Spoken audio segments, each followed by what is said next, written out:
Bueno, vamos a hacer la pregunta 5 del modelo A. Eh, la pregunta equivalente al modelo B es la pregunta 1 y está preguntando exactamente lo mismo. Bien, la pregunta primera es algo que no os he comentado. Habla pues de las...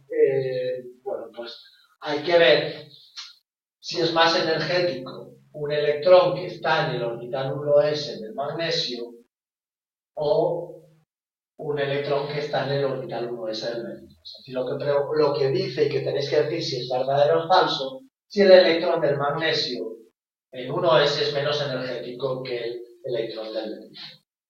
Bien, ¿de qué depende que un electrón sea más o menos energético? Pues mirad, depende de su estabilidad.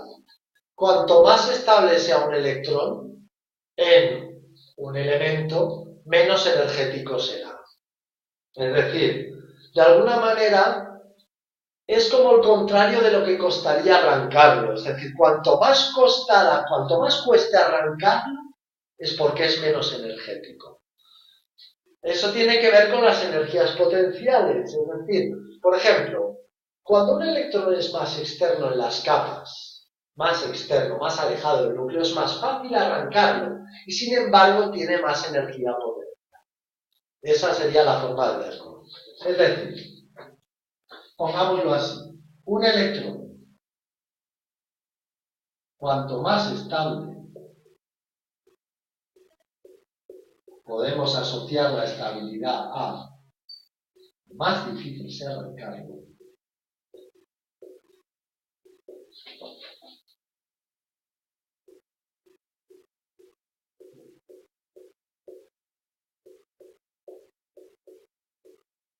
Menos energético será.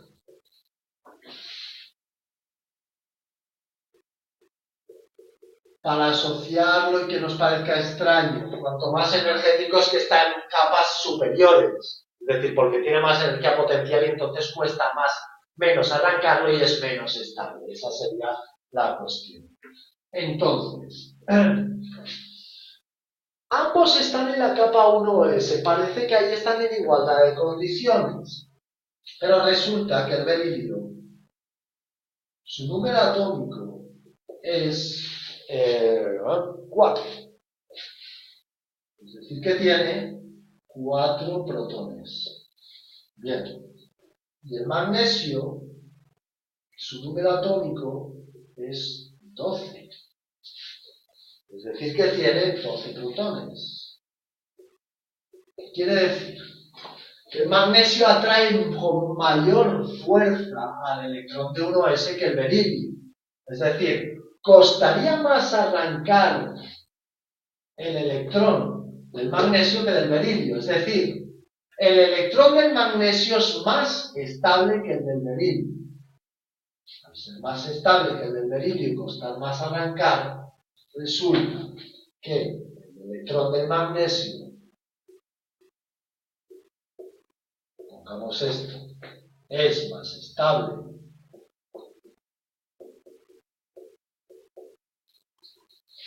por estar más atraído por el núcleo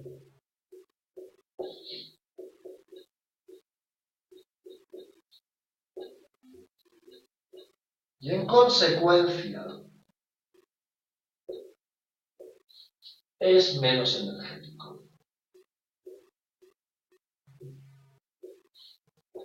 Así que la pregunta A le daremos una por. Es correcta. Vamos a por la pregunta B.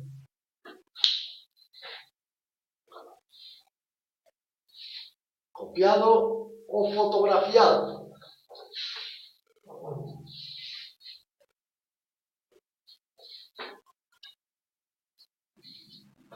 Veamos esa pregunta. La pregunta B dice, dados los números cuánticos, son los siguientes números cuánticos, 3, 2, 0 y 1/2. Dados esos números cuánticos, dice, este electrón se encuentra en un orbital 3p. Dice que teniendo esos números podemos afirmar que se encuentra en 3p. Y eso es lo que hay que ver si es verdadero o falso. Vale. Entonces, veamos la cuestión. Acordaros que esto es n, esto es l, esto es n y esto es s. Y acordaros que este número 3, el 3p, que pone aquí, es decir, n corresponde a este número de aquí, 3, por ahora todo correcto. Pero l, cuando l vale 2, la letra que asignamos es d. Es decir, cuando L es 1, el orbital se llama P. Acordaros que esto habla de la forma del orbital, cuando los orbitales son así.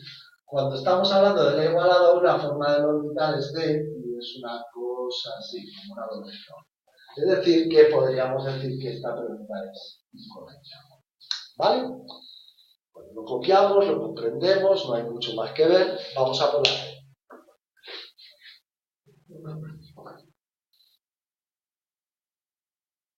Pregunta C.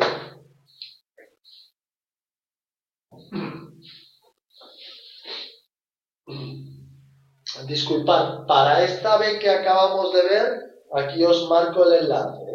Es sobre los números cuánticos que los hemos estudiado y ahí veréis pues en qué tiempo podéis encontrar esa explicación de teoría por si no os acordáis. Veamos para la pregunta C.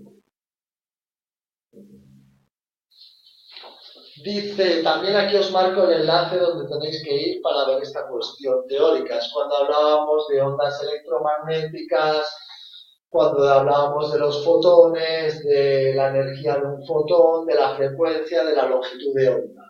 Bien, fijaros qué pregunta. Dice, los rayos X tienen mayor longitud de onda que las microondas ya que son más energéticos. Bien, los rayos X. Para ello, también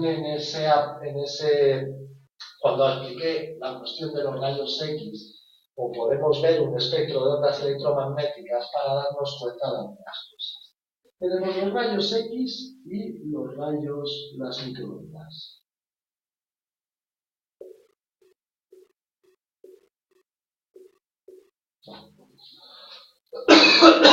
Cuando tenemos un espectro de ondas electromagnéticas, las microondas están por aquí, para recordar un poquito.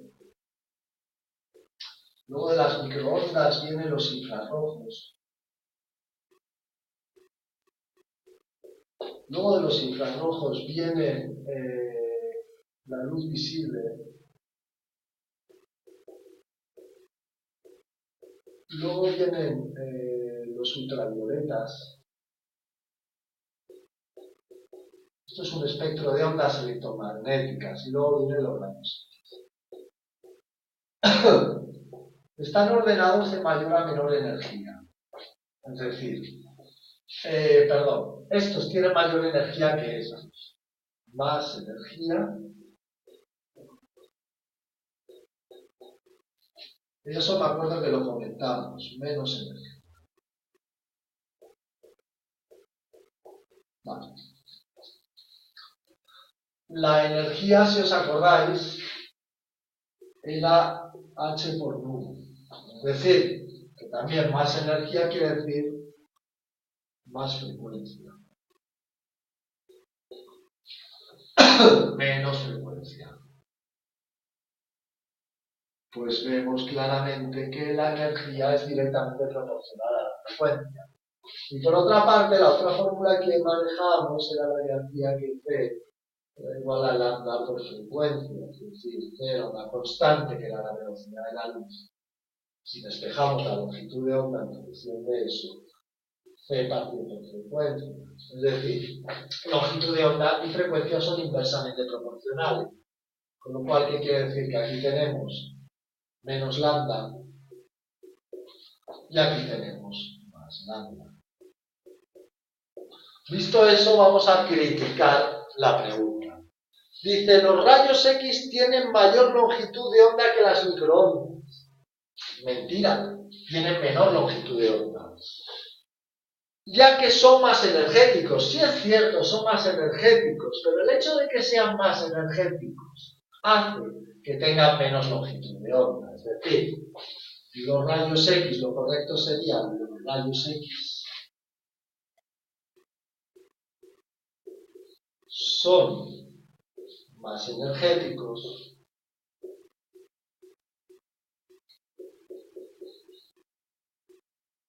y en consecuencia tienen menor longitud.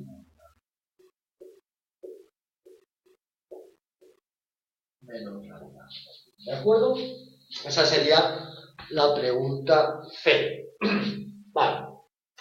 Vamos a por la última pregunta, la D de esta, ¿sí? Que habla de calores de fusión, ese tipo de cosas que ya visteis también en física.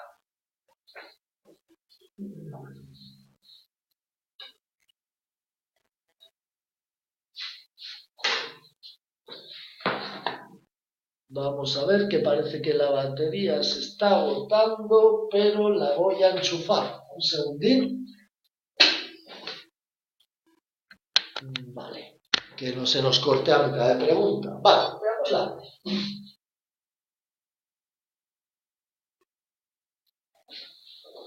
También para la pregunta D, os indico aquí el enlace donde podéis ir a ver de la parte de teoría por si no lo podáis muy bien.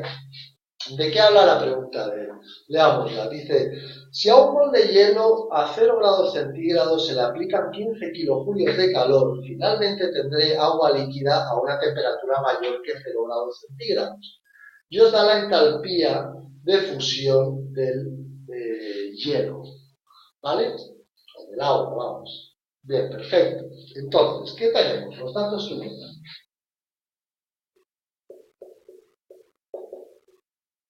Un mol de hielo. ¿Vale? Que está a 0 grados centígrados. La temperatura de ese mol de hielo son 0 grados centígrados. Bien, eso es de lo que parte. Entonces, el mol de hielo voy a suministrar una cantidad de energía, 15 kilojulios de calor.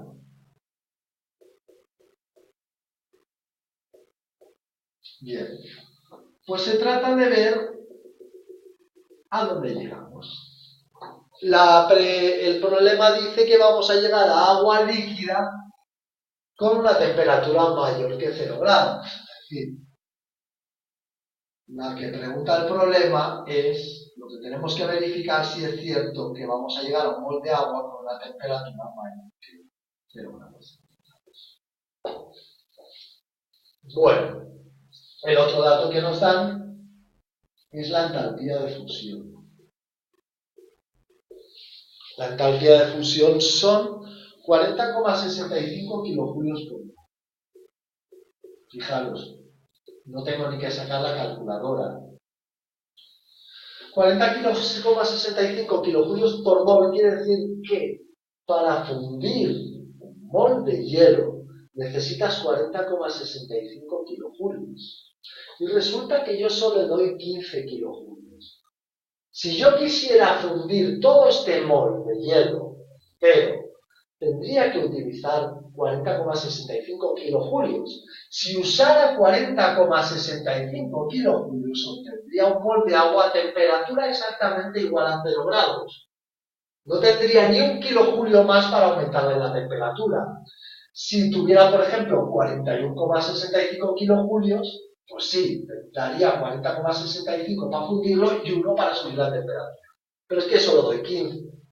Entonces, no es temperatura suficiente para fundirlo ni siquiera del todo, con lo cual, como necesito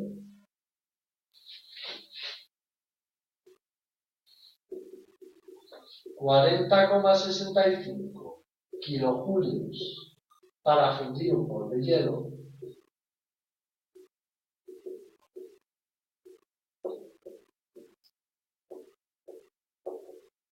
pues necesito, con 15 no me alcanza para fundirlo del todo. Es lo que doy, no alcanza para fundirlo del todo.